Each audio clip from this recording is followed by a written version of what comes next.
Go. Countdown.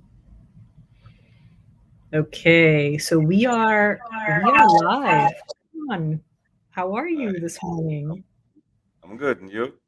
Very well. Very, very well. I cannot tell you how excited I am. Hold on, two introverts on a call. Let's see how we're going to do. I cannot tell you what a privilege it is, first of all, to have you as a lovely human and have you as an NFT and you really to show how shiny you are to the I'm world. excited as well, to be honest. I really like the concept once you told me about it, and it's something definitely I will be involved in. Okay, so let's get started so people really get to know you. What right now is a dream project? So let's assume somebody's watching this and there is one dream project that you can work on with any person, any government, any company. Like, I want you to think tall, big, wide, and large. What would that project be? Well, I'm currently in a state that I am working in something that's related to what I want, to be honest. For me, it's mostly like to get the adoption of digital currencies in a way that's easy for everyone, especially in our region, in the Gulf and the Middle East, because it's very hard for people right now to on ramp and off ramp these digital currencies. And mostly people are just using them for speculation, for or like some type of an investment. They don't know that there's a real power behind it, that you can use it in your daily lives and switch from the traditional financial world to this new alternative way of transacting. So the project would be basically on an infrastructure payment level, specifically related to the government, because you need a lot of licenses for that. That's why we don't have it in this region today. Uh, when it comes to a company, it's, it's linking to the major providers. To be honest, it's not working with the company. It's better to build this up as a local entity. That's why how it can become successful. Mm, mm. And is there a particular country you think that's prime or outside of this region that would be an Yeah. ideal country? So there's Paxos, for example. They offer the same thing for US and the North American region and everything. So think of like something like Paxos for the region. It could be digital custody, it could be the off-ramping section, it could be for even the high net worth individuals to be able to transact in these alternative assets. So everyone wants to touch it. Banks wants to touch it, but there's no regulated entity for them to do this today. Mm, okay, very cool. Very, very cool. And what does your typical day look like? Tell me. Oh, lately it's been mostly like meetings with these service providers internationally, talking to people who have concepts to validate it with them to make sure that it's an infrastructure that can work and it's not limited and it's not something like in the sky. It has to be really efficient. Other thing is I'm lately doing creating my own network with founders, trying to tap into people's minds from Web 2 world, from Web 1 world, even the Web 3 world. Wow. Is there anything particular about your sector that's exciting you the most right now? Oh yeah, because it's disruptive. To be honest, that's what I like. To be honest, anything that's disruptive, I like to go for it. So my background was in finance. When I first got introduced to Bitcoin, that's why I liked it because it disrupts the whole financial world. What really excites me in this sector that everyone wants to be involved. To be honest, 3 years ago, not everyone who was a regulated entity wanted to come near this world, especially when the ICO started in 2017. But today, Mm, everyone has the appetite. That's the cool thing about this sector. Another thing mm, is that we can call it like an experimental technology still. It's still a baby technology. Everyone's trying to create stuff.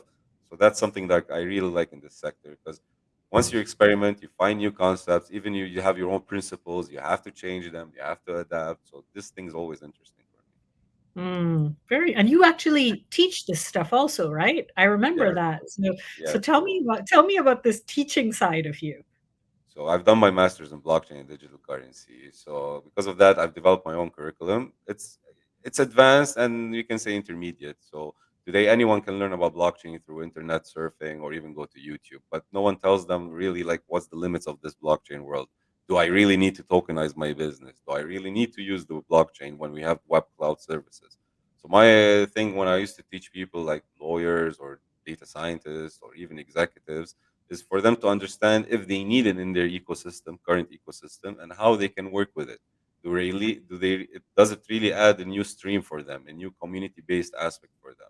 So what I used Mm, to teach for this is start with the regulations, start what is money, understanding how central banks work. This is all before blockchain. Then we move towards blockchain so they can understand what's this new technology, the decentralization aspect of a ledger. From there, we Mm, move on towards, for example, token economics to understand how to value these projects, whatever people are building. Eventually, I also talk about like emerging markets from blockchain because before blockchain technology, we had IoT and AI. We couldn't really link them in a way for any factory to connect with their products. Today, blockchain gives that access. So mm. mainly these topics is something I used to educate on. So technically, we can have like as part of this NFT, like a John blockchain school or university. Definitely, we can do that. Definitely. Right, like absolutely. So let's talk a little bit about your the 8-year-old version of you. Oh, What was that 8-year-old version of you like? Tell us what you were like, John, when you were 8 years old. totally different. Nothing related to technology. More like sports, friends, trying to understand the world, what's going on. But I can say from my young years, I was interested in finance, like how to work with money. What's the concept of money? I was taught early head on that we can say that money is credit. It's not like we know it. So understanding this at the early age got me into to thinking that I need to study these aspects. To be honest, Hmm. And would the on my eight 8-year-old version go ahead? Go ahead. So, and my 8-year-old version of me, we can say that completely different right now, but was building blocks of what I'm becoming right now. And would the 8-year-old version of you want to hang out with you right now and why? No, I don't think so. I would be too technical for no, very boring. Really? And what about the 80-year-old version of you? Let's fast forward to 80. What would the 80-year-old version of you be most proud of right now of you? That I chose to enter in experimental technology because I was something like who was a very conservative into going to things that aren't tested. That's why I maybe it was 2017 when I really chose that no, I need to work in blockchain. So I think that's something I'm really proud of because before 2017 I was a bit conservative, like to work like anything that's machine learning, basically tried and tested, not something new. Mm, mm, mm. And what about if you had to, I mean, in this case, you're an industry expert to others. What if you had to have your own industry expert right now? What area or what kind of expert would you want? I can think of two to be honest. First one, the guy's name is Andreas Antonopoulos. He's one of Uh-huh. the early adopters of blockchain, especially Bitcoin. He wrote Mastering Bitcoin, Mastering Ethereum, Mastering Lightning Network. He was actually my instructor in my master's degree. He really shaped my head. Like you have to be careful. Not everything has a solution. You have to think like how to tackle this project in a different sense that everyone's thinking. So that's in the blockchain world. Another person would be Ray Dalio. So I love economics. I love finance. Although, do And you know I'm going to meet him next week? oh, really? That's amazing. Hold on. Like Really? I'm no, listen. I'm like a fangirl, like Me too. hardcore fangirl, and we're both up on stage at FII in Saudi Ah, okay. In Saudi. Yeah, yeah. in next week, and I saw he's on the speakers list and in the speaker room with me, and I'm like, oh my god, it's like everyone's like, Sal, you can't go up to him and ask him for an autograph. Like you got to play No, you cool. have to. You have to go. Yeah. No, he's a very cool guy eventually because he's one of the only people who are who used to manage a hedge fund and is open for everyone. He loves to educate. That's his beautiful thing. So his books literally shaped my thinking. They changed my thinking, starting with his So, principles. I mean, other than what he really did for me is his people work. What people don't realize is that his performance of his being the number one hedge fund in the world has to do with how he orchestrated people. And he has this. I don't know if you saw his TED talk. He has this thing called Dot Collector, Hmm.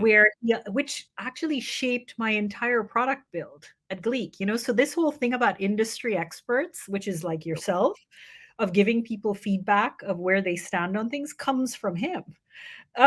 So He's completely, I'm like completely hoping I can go recruit him to be like a co-founder. Oh wow, that's an insane. He's a macro thinker. That's the thing. When people think macro, and another thing about Ray Dalio is his expertise in studying the history. Not many people studied the history of previous reserve monies. So that's his true power. I believe he can Yeah. really give insights for anyone in any topic.